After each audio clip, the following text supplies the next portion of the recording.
মৰমৰ ছাত্ৰ ছাত্ৰীসকল, আজি আমি দ্য বণ্ড অফ লাভৰ তৃতীয়টো অংশ আলোচনা কৰিবলৈ আগবাঢ়িছোঁ। চাওঁচোন আহা তেতিয়াহ'লে আজি এই বাকী থকা পেৰাগ্ৰাফ কেইটা। There followed the return journey to Bangalore and a visit to the superintendent's bungalow. তাৰপিছত আমি পুনৰ বাংগালুৰুলৈ ঘূৰি আহিছিলোঁ আৰু অধীক্ষকৰ বাংলোলৈ গৈছিলোঁ। এই যে আমি তাৰ আগৰ পেৰাগ্ৰাফটোত পাইছিলোঁ কেনেকৈ কিউৰেটৰজনে বা চিৰিয়াখানাৰ দায়িত্বত থকা বিষয়াজনে তেওঁ নিজে দিব নোৱাৰোঁ বুলি কৈছিল ভালুকটোক আকৌ লিখকৰ পত্নীক। যদিহে ছুপাৰিনটেণ্ডেণ্টজনে পাৰ্মিশ্যন দিয়ে বা অনুমতি দিয়ে তেতিয়া তেওঁৰ কোনো আপত্তি নাই বুলি কৈছিল আৰু সেইকাৰণে তেওঁবিলাক পুনৰ বাংগালুৰুলৈ ঘূৰি গৈছিলে। A tearful pleading. Baba and I are both fretting for each other. খুব কান্দি পেলাই মোৰ পত্নীয়ে কৈছিল, বাবা আৰু মই দুয়োকে লৈ চিন্তিত। ফ্ৰেটিং মানে ৱৰিড বুজাইছে, চিন্তা কৰি থকা দেই। Will you please give him back to me? অনুগ্ৰহ কৰি আপুনি তাক মোক ঘূৰাই দিবনে? তাৰমানে বাবাক ঘূৰাই দিয়াৰ কথা কৈছে। কাক কৈছে? এই ছুপাৰিনটেণ্ডেণ্টক কৈছে, অধীক্ষকজনক কৈছে দেই। He was a kind-hearted man and consented. তেওঁ এজন দয়ালু অন্তৰৰ মানুহ আছিল আৰু তেওঁ সন্মতি দিছিলে। কনচেণ্টেড মানে সন্মতি দিয়া। Not only that, but he wrote to the curator telling him to lend us a cage for transporting the BA to Bangalore. অকল সিমানেই নাছিল, তেওঁ কিউৰেটৰজনলৈ চিঠি লিখি তাত কৈছিল যে আমাক এটা গঁড়ালৰ ব্যৱস্থা কৰি দিয়ে যাতে আমি ভালুকটোক বাংগালোৰলৈ লৈ যাব পাৰোঁ। Back we went to Mysore again, armed with the superintendent's letter. আকৌ আমি ছুপাৰিনটেণ্ডেণ্টৰ চিঠিখনকে অস্ত্ৰ হিচাপে লৈ আমি মহীশূৰলৈ ঘূৰি আহিছিলোঁ। Baba was driven into a small cage and hoisted on the top of the car. The cage was tied securely and a slow and careful return journey to Bangalore was accomplished. বাবাক সেই সৰু পিঞ্জৰাটোৰ ভিতৰত ভৰাই দিয়া হৈছিলে আৰু আমি গাড়ীৰ ওপৰত তাক খুব সাৱধানেৰে বান্ধি লৈছিলোঁ আৰু খুব লাহে লাহে আৰু সাৱধানেৰে আমি বাংগালোৰলৈ আকৌ ঘূৰি আহিছিলোঁ আৰু এনেকৈ এই যাত্ৰাৰ সফল সামৰণি পৰিছিল। একমপ্লিছড মানে সামৰণি পৰা দেই।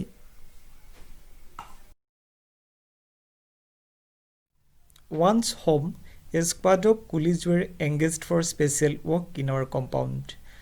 ঘৰ আহি পোৱাৰ পিছত আমি এদল কুলি আমাৰ কম্পাউণ্ডত বিশেষ কামত নিয়োজিত কৰিছিলোঁ।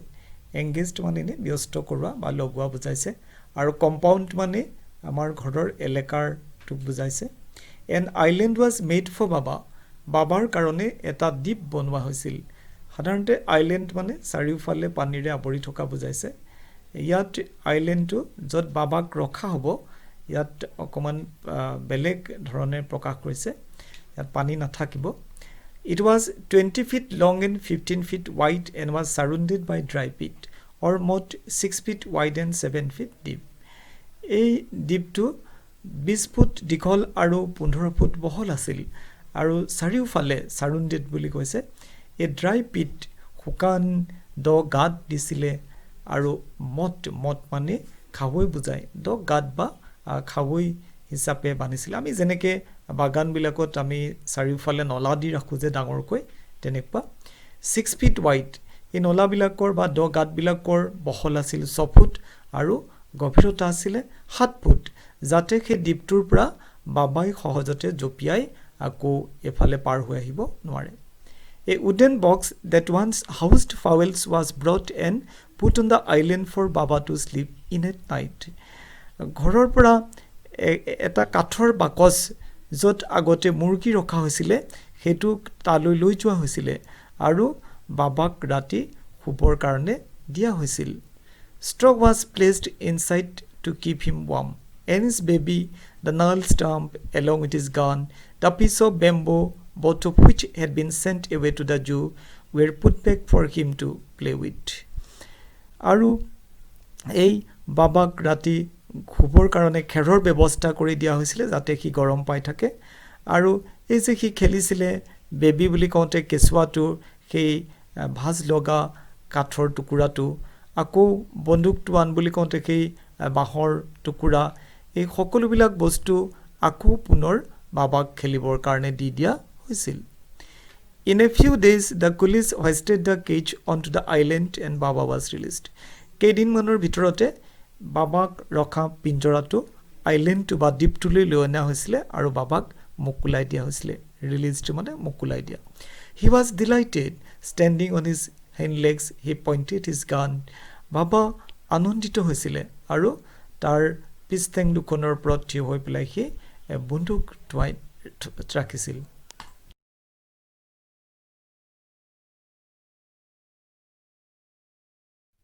And cradled his baby, আৰু সি সেই কেঁচুৱাটোক কোলাত লৈ খেলাইছিল, তাৰমানে সেই কাঠৰ টুকুৰাটো।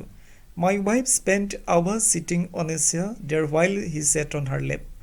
মোৰ পত্নীয়ে এখন চকীত বহি তাত কেইবা ঘণ্টাও অতিবাহিত কৰিছিল। স্পেণ্ট মানে কটোৱা বা অতিবাহিত কৰা, আৰু য'ত সি তাৰ কোলাত আহি পেলাই বহিছিল। সি মানে ভালুকটোৰ কথা কৈছে দেই, লেপ মানে কোলা। He was 15 months old and pretty happy too. তেতিয়া তাৰ বয়স আছিল 15 মাহ আৰু সি কিন্তু যথেষ্ট গধুৰ হৈছিল। The way my wife reaches the island and lives, it is interesting. যিটো ধৰণেৰে মোৰ পত্নীয়ে দ্বীপটোত উপস্থিত হৈছিল আৰু দ্বীপটোৰ পৰা পুনৰ ঘূৰি আহিছিল, সেইটো খুব আমোদজনক আছিল। I have tied a rope to the overhanging branch of a mango tree with a loop at its end. মই এজোপা আম গছৰ তললৈ ওলমি থকা ডালত এডাল ৰছী গাঁঠি মাৰি বান্ধি দিছিলোঁ। Putting one foot in the loop, she kicks off with the other to bridge the 6-foot gap that constitutes the width of the surrounding pit. তাই কি কৰিছিলে, এখন ভৰি সেই গাঁঠি মাৰি দিয়া ৰছীডালত দি পেলাই আনটো ভৰিৰে মাটি ঠেলি 6 ফুট বহল সেই গাঁতটো পাৰ হৈছিলে। The return journey is made the same way. আৰু তেনেকৈ তাই পুনৰ আকৌ ঘূৰি আহিছিল। But who can say now that a sloth bear has no sense of affection, no memory and no individual characteristics? তেতিয়াহ'লে কোনে ক'ব পাৰে যে এটা স্লথ বিয়েৰ বা এটা মাটি ভালুকৰ কোনো ধৰণৰ মৰম চেনেহৰ ভাৱ নাই, কোনো ধৰণৰ স্মৃতি নাই আৰু কোনো ধৰণৰ বিশেষ বা নিজা ব্যক্তিগত বৈশিষ্ট্য নাই। তেতিয়া ছাত্ৰ ছাত্ৰীসকল, তোমালোকে এতিয়া গম পালানে আমি যে শিৰোনামটো পাইছিলোঁ দ্য বণ্ড অৱ লাভ, প্ৰেমৰ বান্ধোন, এই কাৰ কাৰ মাজত প্ৰেমৰ বান্ধোনৰ কথা ক'লে? এতিয়া গোটেই পাঠটো আলোচনা কৰাৰ পাছত আমি দেখিলোঁ যে এই প্ৰেমৰ বান্ধোন লেখকৰ ঘৈণীয়েক আৰু সেই ভালুকটোৰ মাজত থকা প্ৰেমৰ বান্ধোনৰ কথা কৈছে। চোৱাচোন, এইটো এটা আচৰিত কথা নহয়নে? যিটো সময়ত মানুহৰ মাজতেই প্ৰেম, ভাল পোৱা, মৰম চেনেহ সেই গুণবিলাকৰ আজি অভাৱ ঘটিছে, কিন্তু তেনেকুৱা ক্ষেত্ৰত এই ভালুক পোৱালিটো আৰু লেখকৰ পত্নীৰ মাজত যিটো ভাল পোৱাৰ সম্পৰ্ক বা সম্বন্ধ, সেই সম্বন্ধটোৱে কিন্তু আমাক সকলোকে আচৰিত কৰিছে। গতিকে সেইটোৱে আছিলে দ্য বণ্ড অৱ লাভ, আৰু আজি আমি এই আলোচনা ইমানতেই বণ্ড অৱ লাভৰ সামৰণি মাৰিছোঁ। ছাত্ৰ ছাত্ৰীসকল, তোমালোকৰ কাৰণে মই আজি যিকেইটা পেৰেগ্ৰাফ আলোচনা কৰিছিলোঁ তাৰ কঠিন শব্দ বা ডিফিকাল্ট ৱৰ্ডৰ মিনিংবিলাক মই লিখি আনিছোঁ। চোৱাচোন, তেতিয়াহ'লে পিট মানে ডিপ হোল ইন দ্য আৰ্থ বুজাইছে, দ গাঁত বুজাইছে পিটটোৱে, মত মানেও একেই, ডিপ ডিচ খাৱৈ বুলিও ক'ব পাৰোঁ আমি। নালটো মানে টুইষ্টেড মানে ভাঁজ কৰা, বেকা কৰা। হইষ্টেড মানে ৰেইজড বাই মিনছ অফ ৰবছ অৰ পুলিচ, কেনেকৈ দাঙি নিয়া বুজাইছে, ৰছীৰে বা পুলি লগাই পেলাই দাঙি নিয়া। কনচেণ্টেণ্ট মানে এগ্ৰী বা সন্মত হোৱা বুজাইছে। প্ৰিজাৰ্ভ মানে to keep safe from harm, তাৰমানে অনিষ্ট নোহোৱাকৈ ৰখা বা সযতনে ৰখা বুজাইছে দেই।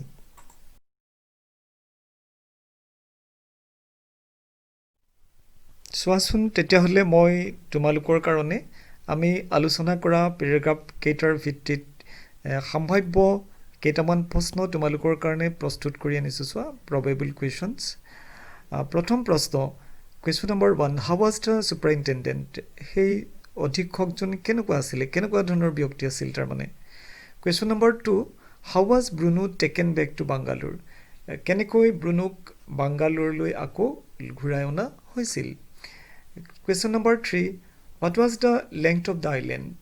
সেই যিটো দ্বীপ ব্ৰুনোৰ কাৰণে বনোৱা হৈছিল দ্বীপটোৰ দৈৰ্ঘ্য কিমান আছিল Question number 4. What did the author do to make his wife go to the island to meet Baba? লিখকে তেওঁৰ পত্নীক দ্বীপটোলৈ যাবৰ কাৰণে বাবাক লগ কৰিবৰ কাৰণে কি ব্যৱস্থা কৰি দিছিলে Question number 5. What arrangements were made when Baba was brought back to the author's home?